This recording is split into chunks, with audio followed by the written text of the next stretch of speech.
ಆತ್ಮೀಯ ವಿದ್ಯಾರ್ಥಿಗಳೇ, ನಿಮಗೆಲ್ಲ ಗಮ್ಯ ಕನ್ನಡ ಪ್ರಪಂಚ ಯೂಟ್ಯೂಬ್ ಚಾನಲ್ಗೆ ಸ್ವಾಗತ. ಈ ದಿನ ನಾವು ಬೆಂಗಳೂರು ವಿಶ್ವವಿದ್ಯಾನಿಲಯದ 2ನೇ ಸೆಮಿಸ್ಟರ್ BCA ವಿದ್ಯಾರ್ಥಿಗಳ ಪಠ್ಯವಾದಂತಹ ಮುಂಬೈ ನಗರದ ಧಾರಾವಿ ಎಂಬ ನೈಜ ಭಾರತ ಗದ್ಯದ ಬಗ್ಗೆ ತಿಳಿದುಕೊಳ್ಳೋಣ. ಈ ಗದ್ಯವನ್ನು ಬರೆದವರು ಡಾಕ್ಟರ್ N. ಜಗದೀಶ್ ಕೊಪ್ಪ. ಬಡತನ ಮತ್ತು ಬದುಕು ಕಟ್ಟಿಕೊಳ್ಳುವಂಥ ಕನಸು ಇಟ್ಕೊಂಡಂತಹ ಬಡವರಿಗೆ ಜಾತಿ ಧರ್ಮ ಯಾವುದು ದೊಡ್ಡದು ಅಂತ ಅನಿಸಲ್ಲ. ನೆಮ್ಮದಿಯಿಂದ ಬದುಕುವಂತಹ ಬದುಕು ಮಾತ್ರ ಮುಖ್ಯ ಅಂತ ಅನಿಸಿರುತ್ತೆ. ಮತ್ತು ಈ ಬಡತನ ಮತ್ತು ಹಸಿವು ಅನ್ನೋದಿದೆಯಲ್ಲ, ಅದು ಇಡೀ ಮನುಷ್ಯ ಕುಲಕ್ಕೆ ಇರುವಂತಹ ನಿಜವಾದಂತಹ ಶಾಪ ಅಂತ ಹೇಳಿದ್ರೆ ತಪ್ಪಾಗಲ್ಲ. ಆದರೆ ಅವುಗಳಿಂದಲೂ ಕೂಡ ಮನುಷ್ಯ ಮಾನವೀಯತೆ ಮತ್ತು ಅಂತಃಕರಣನ ಕಲ್ತ್ಕೊಳ್ಳುವಂತಹ ಒಂದು ವಿಚಾರ ಇದೆ ಅನ್ನೋದನ್ನು ನಾವು ಯಾವತ್ತಿಗೂ ಮರಿಬಾರದು. ಈ ನಿಟ್ಟಲ್ಲಿ ಭಾರತದ ವಾಣಿಜ್ಯ ನಗರಿ ಅಂತಲೇ ಪ್ರಸಿದ್ಧಿಯಾಗಿರುವಂತಹ ಮುಂಬೈ ನಗರದಲ್ಲಿ ಧಾರಾವಿ ಅನ್ನುವಂಥದ್ದು ಒಂದು ಕೊಳಗೇರಿ ಇದೆ. ಅದು ಏಷ್ಯಾದಲ್ಲೇ ಅತ್ಯಂತ ದೊಡ್ಡ ಕೊಳಗೇರಿಗಳಲ್ಲಿ 2ನೇ ಸ್ಥಾನನ ಪಡ್ಕೊಂಡಿದೆ. ಇವತ್ತಿಗೂ ಕೂಡ ಜಗತ್ತಿನ ಹಲವಾರು ಸಮಾಜ ವಿಜ್ಞಾನಿಗಳು, ಆರ್ಥಿಕ ಶಾಸ್ತ್ರಜ್ಞರು ಮತ್ತು ಸಮಾಜಶಾಸ್ತ್ರಜ್ಞರೆಲ್ಲರೂ ಕೂಡ ಈ ಧಾರಾವಿ ಅನ್ನುವಂತಹ ಒಂದು ಜಗತ್ತನ್ನು ವಿಸ್ಮಯವಾಗಿ ನೋಡ್ತಾರೆ. ಯಾಕೆ ಅಂತಂದರೆ ಅದೊಂದು ಅಧ್ಯಯನ ಕೇಂದ್ರ ಆಗಿದೆ. ಯಾಕೆ ಅಂದರೆ ಅತಿ ಹೆಚ್ಚಿನ ಸಂಖ್ಯೆಯಲ್ಲಿ ಭಾರತದ ವಿವಿಧ ಭಾಗದಿಂದ ದಲಿತರು, ಹಿಂದುಳಿದವರು, ಅಲ್ಪಸಂಖ್ಯಾತರು ಇಲ್ಲಿಗೆ ಬಂದು ವಾಸ ಮಾಡಿ ತಮ್ಮ ಬದುಕನ್ನು ಕಟ್ಕೊಳ್ಳುವಂತಹ ಪ್ರಯತ್ನವನ್ನು ಮಾಡಿಕೊಂಡಿದ್ದಾರೆ. ಇಲ್ಲಿ ವಾಸ ಮಾಡುವಂತಹ ಜನರು ತಮ್ಮ ಬಡತನದ ನಡುವೆನೂ ಕೂಡ ಒಂದು ಘನತೆಯುತವಾದಂತಹ ಬದುಕನ್ನು ಬದುಕ್ತಾ ಇದ್ದಾರೆ. ಜೊತೆಗೆ ಭ್ರಾತೃತ್ವವನ್ನು ಹೊಂದಿದ್ದಾರೆ. ಅಂದರೆ ಎಲ್ಲರೂ ಪರಸ್ಪರ ಸಹೋದರತ್ವದ ಭಾವನೆಯಲ್ಲಿ ಬದುಕ್ತಾ ಇದ್ದಾರೆ ಅನ್ನೋವಂಥದ್ದನ್ನು ಈ ಒಂದು ಧಾರಾವಿ ಅನ್ನುವಂತಹ ಕೊಳಗೇರಿ ನಮಗೆ ತೋರಿಸಿಕೊಡುತ್ತೆ. ಹಾಗಾಗಿ ಹೊಸತು ಅನ್ನುವಂತಹ ಪತ್ರಿಕೆಯಲ್ಲಿ ಅಂಕಣದಲ್ಲಿ ಡಾಕ್ಟರ್ N. ಜಗದೀಶ್ ಕೊಪ್ಪ ಅವರು ಈ ಲೇಖನವನ್ನು ವಿದ್ಯಾರ್ಥಿಗಳಿಗೆ ಬರೆದಿದ್ದಾರೆ.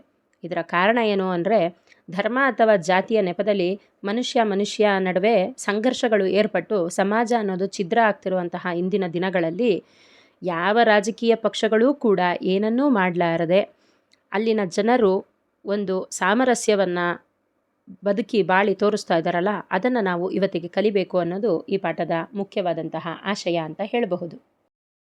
ಈ ಹಿಂದೆ ಪ್ರವೇಶದಲ್ಲೇ ತಿಳಿಸಿದ ಹಾಗೆ ಅತಿ ಹೆಚ್ಚಿನ ಸಂಖ್ಯೆಯಲ್ಲಿ ಭಾರತದ ವಿವಿಧ ಭಾಗಗಳಿಂದ ದಲಿತರು, ಹಿಂದುಳಿದವರು, ಅಲ್ಪಸಂಖ್ಯಾತರು ಬಂದು ಈ ಮುಂಬೈನ ಧಾರಾವಿ ಕೊಳಗೇರಿಯಲ್ಲಿ ನೆಲೆ ನಿಂತಿದ್ದಾರೆ ಅನ್ನೋಂಥದ್ದನ್ನು ನಾವು ನೋಡಬೇಕಾಗತ್ತೆ.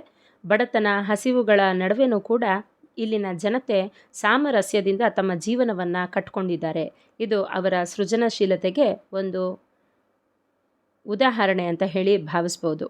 ಇಲ್ಲಿ ನಿಜವಾಗ್ಲೂ ಒಂದು ಭಾರತವೇ ಇದೆ ಅಂತ ಹೇಳಿ ಲೇಖಕರು ಭಾವಿಸ್ತಾರೆ. ಅಂದರೆ ಧಾರಾವಿಯಲ್ಲಿ ಒಂದು ಮಿನಿ ಭಾರತವೇ ಇದೆ ಅನ್ನೋಂಥದ್ದನ್ನು ಲೇಖಕರು ಸ್ಪಷ್ಟಪಡಿಸ್ತಾರೆ. ಧರ್ಮದ ಹೆಸರಲ್ಲಿ ಇಂದು ಮನೆ ಮತ್ತು ಮನಸ್ಸುಗಳನ್ನ ಒಡೆದಾಕ್ತಿರುವಂತಹ ರಾಜಕೀಯ ಪಕ್ಷಗಳು ಧಾರಾವಿ ಬಡಾವಣೆಯ ಜನರ ಬಳಿಯಲ್ಲಿ ಮಾತ್ರ ಯಾವುದೇ ಒಂದು ರಾಜಕೀಯವನ್ನು ತೋರಿಸ್ಕೊಳ್ಳಿಕ್ಕೆ ಇವತ್ತಿಗೂ ಕೂಡ ಸಾಧ್ಯ ಆಗಿಲ್ಲ. ಅಲ್ಲಿನ ಜನರು ಬಡತನದ ನಡುವೆನೂ ಕೂಡ ಸಮಾನತೆ, ಸಹೋದರತೆಗಳನ್ನು ಇಟ್ಕೊಂಡು ಬದುಕ್ತಾ ಇದ್ದಾರೆ. ನಿಜಕ್ಕೂ ಇದು ಇಡೀ ದೇಶಕ್ಕೆ ಮಾದರಿಯಾಗಿರುವಂತಹ ಒಂದು ಜಾಗ ಅಂತ ಹೇಳಿದರೆ ತಪ್ಪಾಗಲಾರದು. ಅಂತಹ ಒಂದು ಚಿತ್ರಣವನ್ನು ಈ ಧಾರಾವಿ ಅನ್ನುವಂತಹ ಕೊಳಗೇರಿ ನಮಗೆ ನಿರ್ಮಿಸಿಕೊಟ್ಟಿದೆ. ಏಷ್ಯಾದ ಅತಿ ದೊಡ್ಡ ಕೊಳಗೇರಿಗಳಲ್ಲಿ ಈ ಧಾರಾವಿಗೆ 2ನೇ ಸ್ಥಾನ ಇದೆ. ಇವತ್ತಿಗೂ ಜಗತ್ತಿನಲ್ಲಿರುವಂತಹ ಅನೇಕ ಅರ್ಥಶಾಸ್ತ್ರಜ್ಞರು, ಸಮಾಜಶಾಸ್ತ್ರಜ್ಞರು ಇದನ್ನು ಒಂದು ಅಧ್ಯಯನ ಕೇಂದ್ರವನ್ನಾಗಿ ಮಾಡಿಕೊಂಡು ಇಲ್ಲಿ ಸುಮಾರು 50ಕ್ಕೂ ಹೆಚ್ಚು ಸಾಕ್ಷ್ಯ ಚಿತ್ರಗಳನ್ನು BBC ಚಾನೆಲ್ ಅವರು, ಡಿಸ್ಕವರಿ ಚಾನೆಲ್ ಅವರು, ನ್ಯಾಷನಲ್ ಜಿಯೋಗ್ರಫಿಕ್ ಚಾನೆಲ್ನವರು ನಿರ್ಮಿಸಿದ್ದಾರೆ. ಇಂಗ್ಲೆಂಡ್ನ London School of Economics, Oxford ವಿವಿ ಮತ್ತು ಕೇಂಬ್ರಿಡ್ಜ್ ವಿವಿಗಳಿಂದ 20ಕ್ಕೂ ಹೆಚ್ಚು ಅಧ್ಯಯನ ಪ್ರಬಂಧಗಳು, ಅಂದರೆ ನಾವು ಥೀಸಿಸ್ ಅಂತ ಏನು ಕರಿತೀವಿ, ಆ ರೀತಿಯ ಒಂದು ಥೀಸಿಸ್ ಪ್ರಕಟ ಆಗಿದೆ ಅಂತ ಹೇಳಬಹುದು. ಜೊತೆಗೆ ಹಿಂದೂ ಇಂಗ್ಲೀಷ್ ದಿನಪತ್ರಿಕೆ ಇದೆಯಲ್ಲ, ದ ಹಿಂದೂ, ಅದರಲ್ಲಿ ಮುಂಬೈನ ಸ್ಥಾನಿಕ ಸಂಪಾದಕಿಯಾಗಿದ್ದಂತಹ ಹಿರಿಯ ಪತ್ರಕರ್ತೆ ಕಲ್ಪನಾ ಶರ್ಮಾ ಅವರು ದಿ ಡಿಸ್ಕವರಿಂಗ್ ಧಾರಾವಿ ಎಂಬ ಕೃತಿಯನ್ನು ಪೆಂಗ್ವಿನ್ ಪ್ರಕಾಶನದಿಂದ ಹೊರತಂದಿದ್ದಾರೆ. ಮತ್ತು ಹಾಗೆ ನೋಡ್ಲಿಕ್ಕೆ ಹೋದರೆ ಈ ಧಾರಾವಿ ಇತಿಹಾಸ ಇದೆಯಲ್ಲ, ಅದು ನೆನ್ನೆ ಮೊನ್ನೆದೇನಲ್ಲ. ಅದು ಮುಂಬೈ ನಗರದ ಇತಿಹಾಸದ ಜೊತೆಗೇನೆ ತಳುಕು ಹಾಕ್ಕೊಂಡಿದೆ. ಇಂದಿನ ಮುಂಬೈ ನಗರದ ಸಿಯಾನ್, ಬಾಂದ್ರಾ, ಕುರ್ಲಾ, ಕಲೀನಾ ಎಂಬ ಪ್ರತಿಷ್ಠಿತ ಪ್ರದೇಶಗಳ ನಡುವೆ 175 ಹೆಕ್ಟೇರ್ ಪ್ರದೇಶದಲ್ಲಿ ಎದ್ದು ನಿಂತಿರುವಂತಹ ಧಾರಾವಿಯಲ್ಲಿ ಸುಮಾರು 27,000 ಕುಟುಂಬಗಳು ವಾಸ ಮಾಡ್ತಾ ಇವೆ ಅಂತೆ. ಅಂದಾಜಿನ ಪ್ರಕಾರ ಒಂದು 10 ಲಕ್ಷ ಜನಸಂಖ್ಯೆಯನ್ನು ಈ ಧಾರಾವಿ ಕೊಳಗೇರಿ ಹೊಂದಿದೆ ಅಂತ ಹೇಳಿದರೆ ತಪ್ಪಾಗಲಾರ್ದು. 2019ರಲ್ಲಿ ಭಾರತಕ್ಕೆ ಕೋವಿಡ್ ಆಕ್ರಮಿಸಿದಂತಹ ಸಂದರ್ಭದಲ್ಲೂ ಕೂಡ ಈ ಧಾರಾವಿ ನಗರದಲ್ಲಿರುವಂತಹ ಜನತೆ ಎಷ್ಟು ಕಟ್ಟುನಿಟ್ಟಿನ ಕ್ರಮಗಳನ್ನ ಅಳವಡಿಸ್ಕೊಂಡ್ರು ಅಂತಂದರೆ, ವಿಶ್ವ ಆರೋಗ್ಯ ಸಂಸ್ಥೆ ಇದೆಯಲ್ಲ, ವರ್ಲ್ಡ್ ಹೆಲ್ತ್ ಆರ್ಗನೈಸೇಷನ್, ಅದರ ಗಮನವನ್ನು ಇದು ಸೆಳೆಯುತ್ತೆ. ಮುಂಬೈ ನಗರದ ಇತರೆ ಪ್ರದೇಶಗಳ ಸಾವಿನ ಪ್ರಕರಣಗಳಿಗೆ ಹೋಲಿಸಿದ್ರೆ ಧಾರಾವಿ ಕೊಳಗೇರಿಯಾಗಿದ್ದರೂ ಕೂಡ ಅಲ್ಲಿ ಸಾವು ಸಂಭವಿಸಿದ್ದು ಅತ್ಯಂತ ಕಡಿಮೆ ಅಂತ ಹೇಳಿ ತಿಳಿದು ಬರುತ್ತೆ.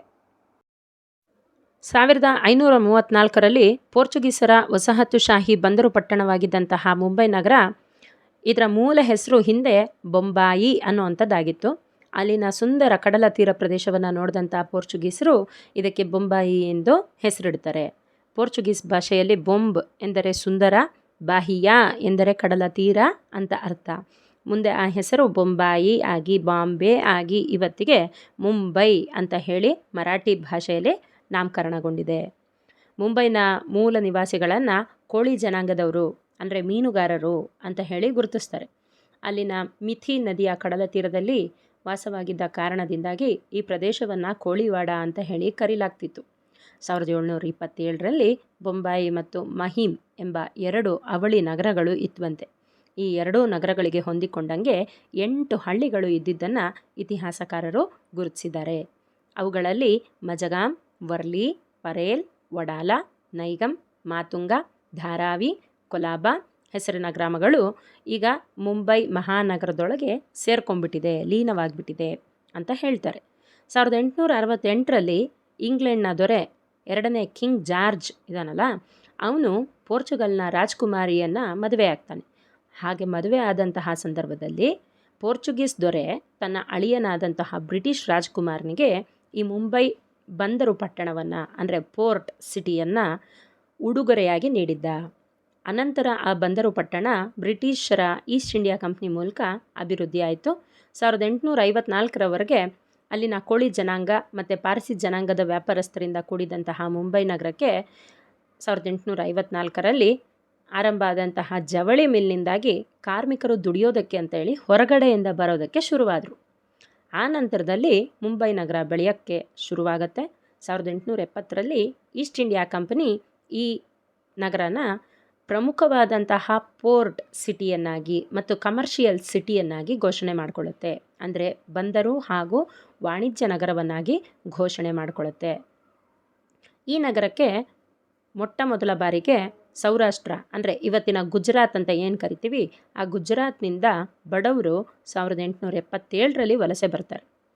ಭೀಕರವಾದಂತಹ ಬರಗಾಲದಿಂದ ತತ್ತರಿಸಿದಂತಹ ಗುಜರಾತ್ನ ಕುಂಬಾರರು ಅಂದರೆ ಮಡಿಕೆ ಮಾಡುವಂಥವ್ರು ಇರ್ತಾರಲ್ಲ, ಅವರು ಮುಂಬೈ ನಗರಕ್ಕೆ ವಲಸೆ ಬಂದು ಮೊದಲ ಹಿಂದುಳಿದ ಜನಾಂಗ ಅಂತ ಹೇಳಿ ಗುರುತಿಸ್ಕೊಳ್ತಾರೆ.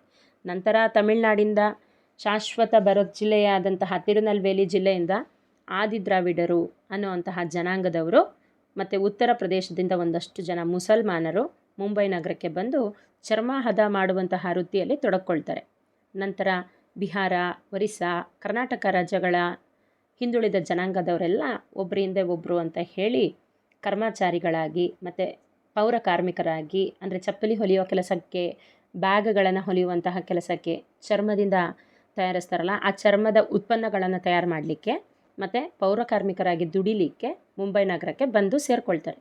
1950ರವರೆಗೆ ಪ್ರಶಾಂತವಾಗಿದ್ದಂತಹ ಮುಂಬೈಗೆ ವಲಸಿಗರ ಸಂಖ್ಯೆ ಹೆಚ್ಚಾಗ್ತಾ ಇದ್ದಂಗೆ ಅಕ್ರಮ ಬಡಾವಣೆಗಳು ಮತ್ತು ಕೊಳಗೇರಿಗಳು ಹೆಚ್ಚಾಗಿ ನಿರ್ಮಾಣ ಆಗೋದಕ್ಕೆ ಶುರುವಾದವು. ಮಾತುಂಗ, ಕಲೀನಾ, ಸಿಯಾನ್, ಕುರ್ಲಾ ಪ್ರದೇಶಗಳಲ್ಲಿ ಇದ್ದಂತಹ ವಲಸಿಗರನ್ನು ಮುಂಬೈ ನಗರಸಭೆ ಒಕ್ಕಲೆಬ್ಬಿಸ್ಬಿಡ್ತು. ಅಂದರೆ ಅಲ್ಲಿಂದ ಎಲ್ಲರನ್ನೂ ಓಡಿಸ್ಬಿಡ್ತು. ಅದರ ಪರಿಣಾಮವಾಗಿ ಎಲ್ಲರೂ ಕೂಡ ಕೋಳಿವಾಡಕ್ಕೆ ಬಂದು ವಾಸ ಮಾಡೋದಕ್ಕೆ ಶುರು ಮಾಡ್ತಾರೆ.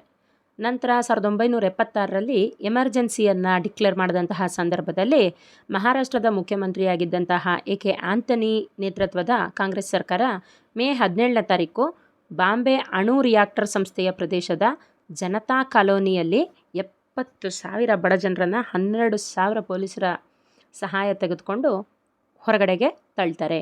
ಆ ನತದೃಷ್ಟರೆಲ್ಲರೂ ಕೂಡ ಕೊನೆಗೆ ದಾರಿ ಕಾಣದೆ ಧಾರಾವಿಗೆ ಬಂದು ನೆಲೆ ನಿಂತ್ಕೋತಾರೆ. ಹೀಗೆ ಧರ್ಮ, ಜಾತಿ, ಭೇದ ಭಾವಗಳಿಲ್ಲದೆ ಎಲ್ಲರ ಸಂಕಟಗಳು ಒಂದೇ, ಏನದು ಬದುಕನ್ನು ನಡೆಸೋದು. ಹಾಗಾಗಿ ಅಲ್ಲಿನ ಜನತೆ ಹಲವಾರು ವೃತ್ತಿಗಳಲ್ಲಿ ತೊಡಗಿಕೊಂಡು ತಮ್ಮ ಪಾಲಿಗೆ ಇರುವಂತಹ 8 ಮತ್ತು 10 ಅಡಿ ಜಾಗದಲ್ಲಿ ತಮ್ಮ ಜಾಗವನ್ನು ನೆಮ್ಮದಿಯಾಗಿ ಬದುಕುವಂತಹ ತಾಣವನ್ನಾಗಿ ಬದಲಾಯಿಸಿಕೊಂಡ್ರು. ಇತ್ತೀಚೆಗೆ ನಡೆದಂಥ ಸಮೀಕ್ಷೆ ಪ್ರಕಾರ ಧಾರಾವಿ ಕೊಳಚೆ ಪ್ರದೇಶದಲ್ಲಿ 142 ಜನ ಸಾರ್ವಜನಿಕ ಕೊಳಾಯಿ ಮತ್ತು 842 ಸಾರ್ವಜನಿಕ ಶೌಚಾಲಯಗಳು ಇದ್ವು ಅಂತ ಹೇಳಲ್ಪಟ್ಟಿದೆ. ಮತ್ತು 27 ಹಿಂದೂ ದೇವಾಲಯ ಇದೆಯಂತೆ, 11 ಮಸೀದಿಗಳಿವೆಯಂತೆ, 6 ಚರ್ಚುಗಳಿವೆ ಅಂತೆ. ಧಾರಾವಿ ಕೊಳಗೇರಿ ಒಂದು ಸರ್ವಧರ್ಮ ಸಮನ್ವಯದ ಜಾಗ ಆಗಿಬಿಟ್ಟಿದೆ ಅಂತ ಹೇಳಿದರೆ ತಪ್ಪಾಗಲಾರ್ದು. 1913ರಲ್ಲಿ ತಮಿಳರು ವಾರಣಾಸಿಯಿಂದ ಒಂದು ಗಣೇಶನ ತಂದು ಸ್ಥಾಪಿಸ್ತಾರೆ. ಅದೇ ಅತ್ಯಂತ ಪ್ರಾಚೀನ ಗಣೇಶ ಮೂರ್ತಿ ಆಗಿದೆ. ಜೊತೆಗೆ 1939ರಲ್ಲಿ ಆ ಗಣಪತಿ ಮೂರ್ತಿಗೆ ದೇವಾಲಯವನ್ನು ಕೂಡ ನಿರ್ಮಿಸ್ತಾರೆ. ನಂತರ ತಮಿಳರು ಆರಂಭಿಸಿದಂತಹ ತಮಿಳು ಭಾಷೆ ಶಾಲೆ ಈಗ ಧಾರಾವಿಯಲ್ಲೇ ಅತ್ಯಂತ ದೊಡ್ಡ ಶಿಕ್ಷಣ ಸಂಸ್ಥೆಯಾಗಿ ಬೆಳ್ಕೊಂಡಿದೆ. ಜೊತೆಗೆ ಈ ಶಿಕ್ಷಣ ಸಂಸ್ಥೆಯಲ್ಲಿ ಪದವಿವರೆಗೆ ತಮಿಳು ಭಾಷೆಯಲ್ಲಿ ಶಿಕ್ಷಣ ದೊರೀತಾ ಇದೆಯಂತೆ. ಅಲ್ಲದೆ 1980ರಲ್ಲಿ ಈ ಪ್ರದೇಶದ ದಲಿತರು ಆರಂಭಿಸಿದಂತಹ ಅಂಬೇಡ್ಕರ್ ಇಂಗ್ಲಿಷ್ ಶಾಲೆ ಕೂಡ ಇವತ್ತು ದೊಡ್ಡ ಮಟ್ಟದಲ್ಲಿ ಶಿಕ್ಷಣವನ್ನು ಮಕ್ಕಳಿಗೆ ನೀಡ್ತಾ ಪ್ರತಿಷ್ಠಿತ ಸಂಸ್ಥೆಯಾಗಿ ಬೆಳೆದು ನಿಂತಿದೆ ಅನ್ನೋಂಥದ್ದನ್ನು ಇಲ್ಲಿ ಲೇಖಕರು ತಿಳಿಸ್ತಾರೆ. ಮುಂಬೈ ನಗರದಿಂದ ಬೆಂಗಳೂರು ಬೆಳಗಾವಿ ಕಡೆಗೆ ಹೊರಡುವಂತಹ ರಾತ್ರಿ ಪ್ರಯಾಣದ ಬಸ್ಗಳು ಸಿಯಾನ್ನಿಂದ ಹೊರಡುತ್ತೆ. ಈ ಖಾಸಗಿ ನಿಲ್ದಾಣದ ಎದುರಿನಲ್ಲಿ ಇರುವಂತಹ ಧಾರಾವಿಯ ತಮಿಳರ ಪ್ರದೇಶವನ್ನು ನಾವು ನೋಡಬಹುದು. ಧಾರಾವಿ ಅನ್ನೋದು ಕೊಳಗೇರಿ ಅನ್ನೋದು ಎಷ್ಟು ಸತ್ಯನೋ ಜಗತ್ತಿನ ಎಲ್ಲ ಕೊಳಗೇರಿಗಿಂತ ಇದು ಭಿನ್ನವಾಗಿ ನಿಲ್ಲುತ್ತೆ ಅಂತ ಹೇಳಿದರೆ ತಪ್ಪಾಗಲ್ಲ. ಕೇವಲ ಬಡವರ ವಾಸಸ್ಥಾನ ಮಾತ್ರ ಅಲ್ಲದೆ ಇಲ್ಲಿ ಗುಡಿ ಕೈಗಾರಿಕೆಗಳು ಹೆಚ್ಚಾಗಿದೆ. ಈ ಪ್ರದೇಶದಲ್ಲಿ ಸುಮಾರು 80ಕ್ಕೂ ಹೆಚ್ಚು ಚರ್ಮ ಹದ ಮಾಡುವಂತಹ ಕೈಗಾರಿಕೆಗಳಿದೆಯಂತೆ. ಚಿಪ್ಸು, ಕಡಲೆ ಮಿಠಾಯಿ, ಹಪ್ಪಳ, ಹುರಿದ ಕಾಳುಗಳು ಸೇರಿಕೊಂಡಂಗೆ 150 ಬಗೆಯ ತಿಂಡಿ ತಿನಿಸುಗಳನ್ನು ತಯಾರು ಮಾಡುವಂತಹ 800 ಗುಡಿ ಕೈಗಾರಿಕೆಗಳಿದೆಯಂತೆ ನೋಡಿ.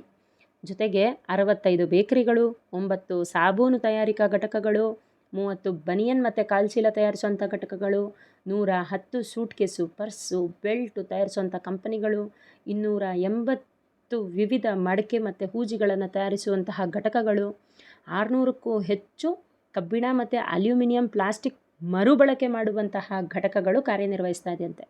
ಸುಮಾರು 13,000 ಕಾರ್ಮಿಕರು ದಿನಗೂಲಿ ಕಾರ್ಮಿಕರಾಗಿ ದುಡಿತಾ ಇದ್ದಾರೆ ಅನ್ನೋದನ್ನು ತಿಳಿಸ್ತಾರೆ. ಇಲ್ಲಿನ ಬಹುತೇಕ ಘಟಕಗಳು ಕೇವಲ ಒಂದೇ ಕೊಠಡಿಯಲ್ಲಿ ಕಾರ್ಯನಿರ್ವಹಿಸ್ತಾ ಇರೋದು ಇಲ್ಲಿನ ವಿಶೇಷ ಅಂತ ಹೇಳ್ತಾರೆ. ಧಾರಾವಿಯ ವಾರ್ಷಿಕ ವಾಣಿಜ್ಯ ವಹಿವಾಟಿದೆಯಲ್ಲ ಅದು ಸುಮಾರು 3,000 ಕೋಟಿ ಪರ್ ಆ್ಯನಮ್ ದಾಟಿದೆ ಅನ್ನೋವಂಥದ್ದನ್ನು ಹೇಳ್ತಾರೆ. ಇಲ್ಲಿ ತಯಾರಾಗುವಂತಹ ವಸ್ತುಗಳು Dubai, Saudi Arabia, England, Germany, France, America ಸೇರಿದಂಗೆ 38 ಹೊರ ರಾಷ್ಟ್ರಗಳಿಗೆ ಎಕ್ಸ್ಪೋರ್ಟ್ ಆಗ್ತಾ ಇದ್ದಾವೆ ಅನ್ನೋವಂಥದ್ದನ್ನು ಹೇಳ್ತಾರೆ. ಮುಂಬೈನ ಧಾರಾವಿ ಕೊಳಗೇರಿಯ ವಿಶಿಷ್ಟತೆ ಏನು ಅಂತಂದರೆ ಇದೊಂದು ಬಹು ಸಂಸ್ಕೃತಿಯ ಗೂಡಾಗಿದೆ. ಜೊತೆಗೆ ಅರ್ಧ ಶತಮಾನದ ಇತಿಹಾಸದಲ್ಲಿ ಅಂದರೆ ಕಳೆದ ಒಂದು 50-60 ವರ್ಷಗಳಿಂದ ಇಲ್ಲಿ ಯಾವುದೇ ಒಂದು ಸಿಂಗಲ್ ಕೋಮು ಗಲಭೆಗಳು ಕೂಡ ನಡೆದಿಲ್ವಂತೆ. ಬಡವರಿಗೆ ಮತ್ತು ದುಡಿದು ತಿನ್ನುವಂಥ ಶ್ರಮಜೀವಿಗಳಿಗೆ ಧರ್ಮ ಮತ್ತು ಜಾತಿಗಿಂತ ಆ ದಿನದ ದುಡಿಮೆಯನ್ನು ಮಾಡೋದು ಮುಖ್ಯ ಆಗಿರುತ್ತೆ. ಹಾಗಾಗಿ ತಾವು ಬದುಕ್ತಿರುವಂತಹ ಜಾಗದಲ್ಲಿ ಎಡಗಡೆ ಯಾರಿದ್ದಾರೆ, ಬಲಗಡೆ ಯಾರಿದ್ದಾರೆ, ಅವ್ರ ಜಾತಿ ಏನು, ಅವ್ರ ಧರ್ಮ ಏನು ಅಂತ ನೋಡೋದಕ್ಕಿಂತ ನಮ್ಮ ಪಾಡಿಗೆ ನಾವು ದುಡಿದ್ವಾ, ನಾವು ಬಂದ್ವಾ, ಬದುಕಿದ್ವಾ, ಇಲ್ಲಿರೋರೆಲ್ಲರೂ ಕೂಡ ನಮ್ಮಂಗೆ ಸಮಾಜದಿಂದ ಹೊರಗಡೆ ಬಂದವರು, ತಿರಸ್ಕೃತಗೊಂಡವರು ಅನ್ನೋಂತಹ ಭಾವನೆಯಲ್ಲಿ ಎಲ್ಲರೂ ಒಟ್ಟಿಗೆ ಜೀವನವನ್ನು ಕಳೀತಾ ಇದ್ದಾರೆ ಅನ್ನೋಂಥದ್ದನ್ನು ಲೇಖಕರು ಇಲ್ಲಿ ಹೇಳ್ತಾರೆ. ಇನ್ನು 1993ರಲ್ಲಿ ಮುಂಬೈ ನಗರದಲ್ಲಿ ನಡೆದಂತಹ ಸರಣಿ ಬಾಂಬ್ ಸ್ಫೋಟ ಪ್ರಕರಣಕ್ಕೆ ಮುಂಬೈ ನಗರನೇ ಹತ್ತಿ ಉರಿದುಕೊಂಡ್ರೂ ಕೂಡ ಧಾರಾವಿ ಮಾತ್ರ ತಣ್ಣಗಿತ್ತು ಅನ್ನೋದನ್ನು ನಾವು ಗಮನಿಸಬೇಕಾದಂತಹ ಸಂಗತಿಯಾಗಿದೆ ವಿದ್ಯಾರ್ಥಿಗಳೇ. ಇಲ್ಲಿನ ಜನಗಳು ಪ್ರತಿ ಪ್ರದೇಶದಲ್ಲಿ ಸ್ವತಃ ಅವರೇ ಕಾವಲು ನಿಂತು ಕಾದು ಆ ಜಾಗದಲ್ಲಿ ಯಾವುದೇ ಅಹಿತಕರ ಘಟನೆಯನ್ನು ನಡೆದಂತೆ ಎಚ್ಚರ ವಹಿಸಿದ್ರು. ಅಂದರೆ ಅದರ ಅರ್ಥ ಅವರಿಗೆ ಬದುಕು ನಡೆಸೋದು ಅಷ್ಟೇ ಮುಖ್ಯ ವಿನಃ ಬೇರೆ ಯಾವುದೇ ವಿಚಾರಗಳು ಮುಖ್ಯ ಅಲ್ಲ ಅನ್ನೋದಕ್ಕೆ ಅವರು ತಮ್ಮನ್ನು ತಾವೇ ಪ್ರೊಟೆಕ್ಟ್ ಮಾಡಿಕೊಂಡ್ರು ಅನ್ನೋದು ಇಲ್ಲಿ ಮೆಚ್ಚಿನ ಸಂಗತಿ ಅನ್ನೋದನ್ನು ನಾವಿಲ್ಲಿ ತಿಳ್ಕೊಬೇಕಾಗತ್ತೆ. ಇತ್ತೀಚಿನ ದಿವಸಗಳಲ್ಲಿ ಆಯಾ ಸಮುದಾಯದ ಜೊತೆ ಒಟ್ಟಿಗೆ ವಾಸಿಸೋದು ಕಂಡು ಬಂದರೂ ಕೂಡ ಹಿಂದೂ, ಮುಸ್ಲಿಂ, ಕ್ರಿಶ್ಚಿಯನ್ ಅನ್ನೋವಂತಹ ಪರಸ್ಪರ ಗೌರವ ಭಾವನೆನ ಇಟ್ಕೊಂಡೇ ಅವರು ಬದುಕ್ತಾ ಇದ್ದಾರೆ. ಕಮ್ಯುನಿಟಿ ಇದೆ, ಆದರೆ ಆ ಕಮ್ಯುನಿಟಿ ಒಗ್ಗಟ್ಟಾಗಿ ಬದುಕೋದಕ್ಕಾಗಿ ಇದೆಯೇ ವಿನಃ ಒಡೆಯೋದಕ್ಕಲ್ಲ ಅನ್ನೋದನ್ನು ಈ ಧಾರಾವಿ ಕೊಳಗೇರಿ ನಮಗೆ ಪ್ರೂವ್ ಮಾಡುತ್ತೆ ಅಂತ ಹೇಳಬಹುದು ವಿದ್ಯಾರ್ಥಿಗಳು. ಧಾರಾವಿಯಲ್ಲಿ ದಕ್ಷಿಣ ಭಾರತದಿಂದ ವಿಶೇಷವಾಗಿ ಅಂದರೆ ಕರ್ನಾಟಕ, ಗುಲ್ಬರ್ಗ, ಬಿಜಾಪುರ, ತಮಿಳುನಾಡು ಮತ್ತು ಕೇರಳದ ಮಂದಿ ಹೆಚ್ಚಾಗಿ ವಾಸ ಆಗಿದ್ದು ಶಿಕ್ಷಣ ಮತ್ತು ಉದ್ಯೋಗದಲ್ಲಿ ಸಾಕಷ್ಟು ಪ್ರಗತಿನ ಸಾಧಿಸಿದ್ದಾರೆ ಅನ್ನೋದನ್ನು ನಾವು ಯಾವತ್ತಿಗೂ ಮರಿಬಾರ್ದು. ತಮಿಳುನಾಡಿನ ಮತ್ತು ಕೇರಳದ ಹಲವಾರು ಯುವ ಪ್ರತಿಭಾವಂತರು ಇಂಜಿನಿಯರ್ಗಳಾಗಿ, ಚಾರ್ಟೆಡ್ ಅಕೌಂಟೆಂಟ್ಗಳಾಗಿ, ಪೊಲೀಸ್ ಅಧಿಕಾರಿಗಳಾಗಿ ಹೊರಹೊಮ್ಮಿದ್ದಾರೆ. ತಮ್ಮ ಕುಟುಂಬವನ್ನು ಬೇರೆ ಕಡೆಗೆ ವರ್ಗ ಮಾಡ್ಕೊಂಡಿದ್ದಾರೆ. ಅದೇ ರೀತಿ ಕರ್ನಾಟಕದ ತುಂಬ ಮಂದಿ ಮಹಾರಾಷ್ಟ್ರದ ಸಚಿವಾಲಯಗಳಲ್ಲಿ, ಶಾಸಕರ ಭವನಗಳಲ್ಲಿ, ರೈಲ್ವೆ ಇಲಾಖೆಯಲ್ಲಿ 4ನೇ ದರ್ಜೆ ನೌಕರರಾಗಿ ಅಂದರೆ ಡಿ ಗ್ರೂಪ್ ನೌಕರರಾಗಿ ದುಡಿತಾ ಇದ್ದಾರೆ. ಜೊತೆಗೆ ಒಂದಿಷ್ಟು ಮಂದಿ ಮಹಾನಗರ ಪಾಲಿಕೆಯಲ್ಲಿ, ಮುಂಬೈ ಮಹಾನಗರ ಪಾಲಿಕೆಯಲ್ಲಿ ಇಂಜಿನಿಯರ್ಗಳಾಗಿ, ನೌಕರರಾಗಿ, ಪೊಲೀಸ್ ಕಾನ್ಸ್ಟೇಬಲ್ಗಳಾಗಿ ಸೇವೆ ಸಲ್ಲಿಸ್ತಾ ಇದ್ದಾರೆ. ಮುಂಬೈ ನಗರದ ಬಹುತೇಕ ಖಾಸಗಿ ಕಂಪನಿಗಳಲ್ಲಿ ಮಲಯಾಳಿಗರು ನೌಕರರಾಗಿ ದುಡಿತಾ ಇರೋದು ವಿಶೇಷ ಅಂತ ಹೇಳ್ತಾರೆ. ಇನ್ನು ಬಿಹಾರಿಗಳು ಟ್ಯಾಕ್ಸಿ ಚಾಲಕರಾಗಿ ಮುಂಬೈ ನಗರದ ಜೀವಾಳನೇ ಆಗಿಬಿಟ್ಟಿದ್ದಾರೆ ಅನ್ನೋಂಥದ್ದನ್ನು ಲೇಖಕರು ತಿಳಿಸ್ತಾರೆ. ಕಳೆದ 30 ವರ್ಷಗಳ ಹಿಂದೆ ಎಲ್ಲ ದಕ್ಷಿಣ ಭಾರತೀಯರನ್ನು ಮದ್ರಾಸಿಗಳು ಅಂತ ಕರೆಯುವಂತಹ ಸಂಪ್ರದಾಯ ಈಗ ಅಳೆದು ಹೋಗಿದೆ. ಮುಂಬೈ ನಗರ ಮತ್ತು ಧಾರಾವಿ ಇಂತಹ ಒಂದು ವರ್ಣಮಯವಾದಂತಹ ಮತ್ತು ವಿಶಿಷ್ಟವಾದಂತಹ ಬದುಕಿನಿಂದಾಗಿ ಇಡೀ ಚಿತ್ರರಂಗದ ಗಮನವನ್ನೇ ಸೆಳೆದಿದೆ ಅಂತ ಹೇಳ್ಬೋದು. ಈ ಧಾರಾವಿ ಕೊಳಗೇರಿಯ ಬಡತನದ ಬದುಕು ಮತ್ತು ಇಲ್ಲಿನ ಅಪರಾಧಗಳು, ಇಲ್ಲಿ ಇರುವಂತಹ ಸಾಹಸಿ ವ್ಯಕ್ತಿಗಳ ಜೀವನ ಚಿತ್ರನ ಆಧಾರವಾಗಿಟ್ಕೊಂಡು ಹಿಂದಿ, ತಮಿಳು, ಇಂಗ್ಲೀಷ್ ಭಾಷೆಯಲ್ಲಿ ಹಲವಾರು ಚಿತ್ರಗಳು ನಿರ್ಮಾಣವಾಗಿದೆ. 1980ರಲ್ಲಿ ಮನಮೋಹನ್ ದೇಸಾಯಿ ಅವರು ದೀವಾರ್ ಅನ್ನುವಂತಹ ಚಿತ್ರವನ್ನು ನಿರ್ಮಿಸಿದರು. ವಿನೋದ್ ಚೋಪ್ರಾ ಅವರು ಫರಿಂದಾ ಅಂತ, ಮತ್ತು ಮೀರಾ ನಾಯರ್ ಅವರು ಸಲಾಂ ಬಾಂಬೆ ಅಂತ, ಹಾಗೂ ಮಣಿರತ್ನಂ ಅವರು ನಾಯಗನ್ ಅನ್ನುವಂತಹ ಚಿತ್ರವನ್ನು ನಿರ್ಮಿಸಿದರು. ರಾಮ್ ಗೋಪಾಲ್ ವರ್ಮಾ ಅವರು ಗ್ಯಾಂಗ್ಸ್ಟರ್, ಹಾಗೆ ಮಧು ಭಂಡಾರ್ಕರ್ ಅವರು ಟ್ರಾಫಿಕ್ ಸಿಗ್ನಲ್, ಬ್ಲ್ಯಾಕ್ ಫ್ರೈಡೆ ಮೊದಲಾದಂತಹ ಚಿತ್ರಗಳನ್ನು ನಿರ್ಮಾಣ ಮಾಡಿದರು. ಜೊತೆಗೆ ಆಸ್ಕರ್ ಪ್ರಶಸ್ತಿಗೆ ಪಾತ್ರವಾದಂತಹ ಸ್ಲಮ್ ಡಾಗ್ ಮಿಲಿಯನಿಯರ್ ಅನ್ನುವಂತಹ ಚಿತ್ರ ಏನಿದೆ, ಆ ಇಂಗ್ಲೀಷ್ ಚಿತ್ರದಲ್ಲಿ ಧಾರಾವಿ ಮಕ್ಕಳು ಬಂದು ನಟನೆ ಮಾಡಿದರು ಅನ್ನೋದು ಒಂದು ವಿಶೇಷನೇ ಸರಿ ಅಂತ ಹೇಳ್ಬೋದು. ಜೊತೆಗೆ ಹಿಂದೂಸ್ತಾನ್ ಲಿವರ್ ಲಿಮಿಟೆಡ್ ಇದೆಯಲ್ಲ, ಆ ಕಂಪನಿಯಲ್ಲಿ ರಿನ್ ಡಿಟರ್ಜೆಂಟ್ ಬಾರ್ ತಯಾರು ಮಾಡ್ತಿದ್ದಂತಹ ಯೂನಿಟ್ಟಲ್ಲಿ ಉದ್ಯೋಗಿ ಒಬ್ಬ ಇದ್ದ. ಆತ ದಿನ ಒಂದಕ್ಕೆ 2 ಟನ್ ಸಾಬೂನನ್ನು ಇವಾಗ ಉತ್ಪಾದನೆ ಮಾಡ್ತಾ ಇದ್ದಾನೆ ಧಾರಾವಿಯಲ್ಲಿ ಅಂತ ಹೇಳ್ತಾರೆ. ಈಗ ಆತ 150 ಮಂದಿ ಕಾರ್ಮಿಕರನ್ನು ತನ್ನ ಬಳಿ ಇರಿಸ್ಕೊಂಡು ದುಡಿಸ್ತಾ ಇದ್ದಾನೆ. ಜೊತೆಗೆ ಹಿಂದೆ ಧಾರಾವಿಯಲ್ಲಿ ತಮಿಳುನಾಡಿನ ವರದನಾಯಕರ್ ಬಳಿ ಕಳ್ಳಬಟ್ಟಿ ಸಾರಾಯಿ ಸಾಗಣೆ ಮಾಡ್ತಿದ್ದಂತಹ ಯುವಕರೆಲ್ಲ ಈಗ ಆಹಾರಗಳನ್ನು ತಯಾರು ಮಾಡಿ ಅದನ್ನು ಕಳಿಸುವಂತಹ ಒಂದು ಉದ್ಯೋಗದಲ್ಲಿ ತೊಡಗಿಕೊಂಡಿದ್ದಾರೆ ಅಂತ ಹೇಳ್ತಾರೆ. ಜೊತೆಗೆ ಹಾಜಿ ಮಸ್ತಾನ್ ಅನ್ನುವಂತಹ ಕುಖ್ಯಾತ ಕಳ್ಳ ಏನಿದ್ದ, ಅವನ ಬಳಿ ಇದ್ದಂತಹ ಮುಸ್ಲಿಮರು ಚರ್ಮದ ವಸ್ತುಗಳ ತಯಾರಿಕೆಯನ್ನು ಮಾಡ್ತಾ ಅವುಗಳನ್ನು ಬಹುರಾಷ್ಟ್ರೀಯ ಕಂಪನಿಗಳಿಗೆ ಉತ್ಪಾದನೆ ಮಾಡ್ತಾ ಇದ್ದಾರಲ್ಲ, ಅದ್ರ ಜೊತೆಗೆ ಪೈಪೋಟಿಯನ್ನೇ ನೀಡ್ತಾ ಇದ್ದಾರೆ ಅಂತ ಹೇಳ್ತಾರೆ. ಜೊತೆಗೆ ತಾವು ಬೆಳೆದು ತಮ್ಮವರನ್ನು ಬೆಳೆಸುವಂತಹ ಒಂದು ಗುಣವನ್ನು ಈ ಧಾರಾವಿಯ ಉದ್ಯಮಿಗಳಲ್ಲಿ ನಾವು ನೋಡ್ಬೋದು ಅನ್ನೋದು ಒಂದು ಅಪರೂಪವಾದಂತಹ ವಿಚಾರವಾಗಿದೆ. ಲೇಖಕರಿಗೆ ಕಳೆದ 35 ವರ್ಷಗಳಿಂದ ಪರಿಚಯ ಆಗಿರುವಂತಹ ತಿರುನಲ್ವೇಲಿ ಜಿಲ್ಲೆಯ ರಾಜು ಅನ್ನುವಂತಹ ವ್ಯಕ್ತಿ ಮುಂಬೈ ನಗರದಲ್ಲಿ ದಕ್ಷಿಣ ಭಾರತದ 4 ಭಾಷೆಗಳ ಬಹುತೇಕ ಪತ್ರಿಕೆಗಳ ವಿತರಕನಾಗಿ ಕೆಲಸ ಮಾಡ್ತಿದ್ದಾನೆ ಅನ್ನುವಂಥದ್ದನ್ನು ಇಲ್ಲಿ ತಿಳಿಸ್ತಾರೆ. ಮಾತುಂಗ ರೈಲ್ವೆ ನಿಲ್ದಾಣಕ್ಕೆ ಹೊಂದ್ಕೊಂಡಂಗೆ ಇರುವಂತಹ ಗಣಪತಿ ದೇವಸ್ಥಾನದ ಹಿಂದೆ ಈತನ ಮನೆ ಇದೆಯಂತೆ. ಅಲ್ಲಿ 45 ಮಂದಿ ತಮಿಳು ಯುವಕರು ವಾಸ ಮಾಡ್ತಾ ಇದ್ದಾರೆ. ಅವರಲ್ಲಿ 5 ಜನ ಷಣ್ಮುಗ ಹಾಲ್ಗೆ ಹೊಂದಿಕೊಂಡಿರುವಂತಹ ಪತ್ರಿಕೆ ಅಂಗಡಿಯನ್ನು ನೋಡಿಕೊಂಡ್ರೆ 10 ಜನ ಪ್ರತಿದಿನ ಬೆಳಗ್ಗೆ ಎದ್ದು ರೈಲ್ವೆ ಅಥವಾ ಲಾರಿ ಪಾರ್ಸಲ್ ಕಚೇರಿಗೆ ಹೋಗಿ ಪತ್ರಿಕೆಗಳ ಬಂಡಲ್ಗಳನ್ನು ತರ್ತಾರಂತೆ. 20 ಮಂದಿ ಪತ್ರಿಕೆಗಳನ್ನು ವಿತರಿಸೋದಕ್ಕೆ ಮುಂಬೈ ನಗರದ ವಿವಿಧ ಪ್ರದೇಶಗಳಿಗೆ ಹೋಗ್ತಾರೆ. ಉಳಿದವರು ಲೆಕ್ಕಪತ್ರಗಳನ್ನ ಗಮನಿಸ್ಕೊಳ್ತಾರೆ. ಮಾರಾಟ ಆಗದೇ ಇರುವಂತಹ ಉಳಿದಿರೋ ಪತ್ರಿಕೆಗಳನ್ನ ಮತ್ತೆ ಅವರ ಕಚೇರಿಗಳಿಗೆ ತಲುಪಿಸುವಂಥ ಕೆಲಸವನ್ನು ಮಾಡ್ತಾರೆ. ಅಕ್ಷರ ಜ್ಞಾನನೇ ಇಲ್ಲದೆ ಇರುವಂತಹ ರಾಜು ಪ್ರತಿದಿನದ ವ್ಯವಹಾರ ಅಂತ ಯೋಚನೆ ಮಾಡಿದ್ರೆ 1.5 ಲಕ್ಷ ದುಡಿತಾನೆ. ಜೊತೆಗೆ ಎಲ್ಲ ಹುಡುಗರನ್ನು ಕೂಡ ನಿಭಾಯಿಸ್ತಾನೆ ಅನ್ನೋವಂಥದ್ದನ್ನು ಇಲ್ಲಿ ಹೇಳ್ತಾರೆ. ಅಂದರೆ ಎಷ್ಟೋ ಬಾರಿ ನಾವು ಅನ್ಕೋತೀವಿ ಅಲ್ವ ವಿದ್ಯಾರ್ಥಿಗಳೇ, ಅಕ್ಷರನೇ ಎಲ್ಲ ಅಂತ. ಅಕ್ಷರ ಕೂಡ ಒಂದು ನಮ್ಮ ಸಂಪಾದನೆಗೆ. ಆದರೆ ನಮ್ಮಲ್ಲಿರುವಂತಹ ಕಲೆಗಳು ಅಥವಾ ಕೌಶಲ್ಯಗಳೇನಿದೆ ಅದು ಅಕ್ಷರಕ್ಕೆ ಸಪೋರ್ಟಿವ್ ಆಗಿ ನಿಂತು ನಮ್ಮ ಸಂಪಾದನೆಯನ್ನು ಮಾಡಲಿಕ್ಕೆ ದಾರಿಯನ್ನು ತೋರಿಸ್ಕೊಡುತ್ತೆ ಅನ್ನೋದನ್ನು ಈ ರಾಜು ಅನ್ನುವಂತಹ ಉದಾಹರಣೆಯ ಮುಖಾಂತರ ನಾವು ನೋಡ್ಬೋದಾಗತ್ತೆ. ಇನ್ನು 8 ವರ್ಷಗಳ ಕಾಲ ರಾಜು ಬಳಿ ದುಡಿದಂತಹ ಹುಡುಗರು ಈಗ ಮುಂಬೈ ನಗರಗಳಲ್ಲಿ ತಮ್ಮದೇ ಆದಂತಹ ಸ್ವಂತ ಅಂಗಡಿ, ಚಹಾ ಹೋಟೆಲ್ಗಳನ್ನ ನಡೆಸ್ತಿದ್ದಾರಂತೆ. ಅವರೆಲ್ರಿಗೂ ಕೂಡ ಇವತ್ತಿಗೂ ರಾಜು ಅನ್ನುವಂತಹ ವ್ಯಕ್ತಿ ತಂದೆ, ತಾಯಿ, ಸರ್ವಸ್ವನೂ ಆಗಿದ್ದಾನೆ ಅಂತ ಲೇಖಕರು ಹೇಳ್ತಾರೆ.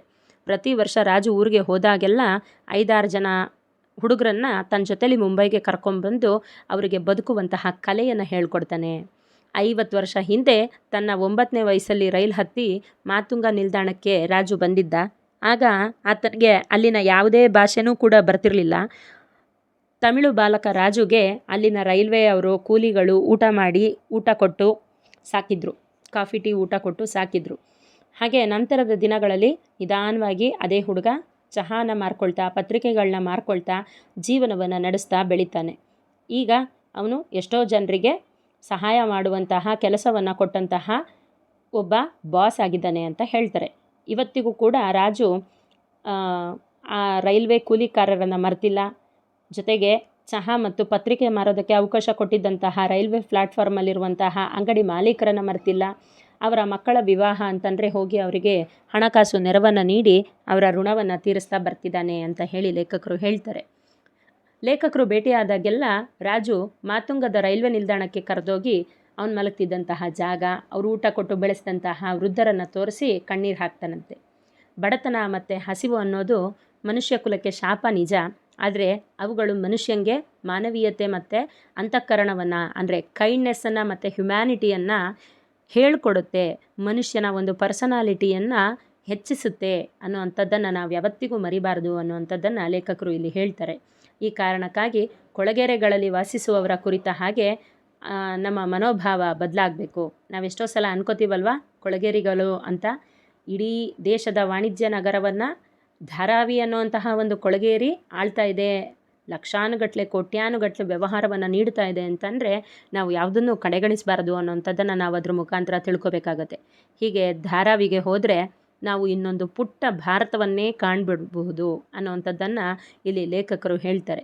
ಧಾರಾವಿ ಅನ್ನೋದು ಕೇವಲ ಕೊಳಗೇರಿ ಮಾತ್ರ ಅಲ್ಲ, ಪ್ರವಾಸಿಗರಿಗೆ ಒಂದು ಆಕರ್ಷಣೆಯ ತಾಣ ಆಗಿಬಿಟ್ಟಿದೆ. ಅನೇಕ ಜನ ಏಜೆನ್ಸಿಗಳು ಪ್ರವಾಸಿಗರನ್ನು ಒಂದು ದಿವಸದ ಪ್ರವಾಸ ಏರ್ಪಡಿಸಿ ಈ ಧಾರಾವಿಯ ದರ್ಶನವನ್ನು ಮಾಡಿಸ್ಕೊಂಡು ಹೋಗ್ತಾರಂತೆ ಅನ್ನುವಂಥದ್ದನ್ನು ಲೇಖಕರು ಹೇಳ್ತಾರೆ. ಹಾಗಾಗಿ ಧಾರಾವಿಯನ್ನು ನೋಡಿದ್ರೆ ಒಂದು ಇಡೀ ಭಾರತವನ್ನು ದರ್ಶನ ಮಾಡಿದ ಹಾಗೆ ಅನ್ನುವಂಥದ್ದು ಇಲ್ಲಿ ಬರುವಂತಹ ವಿದೇಶಿಯರ ನಂಬಿಕೆಯಾಗಿದೆ ಅಂತ ಲೇಖಕರು ಹೇಳ್ತಾರೆ. ಧಾರಾವಿ ಅನ್ನೋದು ಕೊಳಗೇರಿ ಆದ್ರೂ ಸಹಿತ ಅದನ್ನು ನಾವು ಯಾವುದೇ ರೀತಿಯಲ್ಲೂ ಕಡೆಗಣಿಸಬಾರ್ದು. ಯಾವುದೇ ಒಂದು ವಾಣಿಜ್ಯ ನಗರಕ್ಕೂ ಅದು ಕಡಿಮೆ ಇಲ್ಲ ಅನ್ನೋವಂಥದ್ದನ್ನು ಈ ಪಠ್ಯದಲ್ಲಿ ನಾವು ತಿಳ್ಕೊಬೇಕಾದಂತಹ ಮುಖ್ಯವಾದ ಅಂಶವಾಗಿದೆ ಮಕ್ಕಳೇ. ಮುಂದಿನ ಪಾಠಗಳಿಗಾಗಿ ಗಮ್ಯ ಕನ್ನಡ ಪ್ರಪಂಚ ಯೂಟ್ಯೂಬ್ ಚಾನಲನ್ನು ಲೈಕ್ ಮಾಡಿ, ಶೇರ್ ಮಾಡಿ, ಸಬ್ಸ್ಕ್ರೈಬ್ ಮಾಡಿ. ಧನ್ಯವಾದಗಳು.